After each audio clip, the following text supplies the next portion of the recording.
Салам алейкум биздин каналдын катталуучулары. Каналга катталып кетесиздер. Ой пикирлериңизди жазып кетесиздер. Бизде клиенттер бар.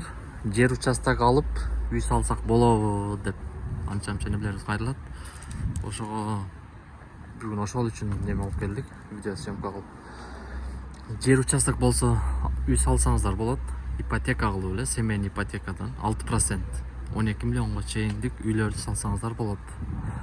Бул жерде үйлөр бар экен, миллиондон 12 миллионго чейинки үйлөрдү аз көрүп жүрөбүз. Эгер неме болот болсо кайрыла бересиздер. Бүгүн видеонун астына чыгарып коем, сценалары менен примерно кирип көрө бересиздер. Семейный ипотека. Эгер жер участогуңуздар жок болсо, өзүбүз карап, таап, алып бергенге да, салдырып бергенге да жардам беребиз. Ошондой эле банктардан акча алып беребиз. Семейный ипотека 6%-тен 8%-тен. Андыктан кайрыла бересиздер.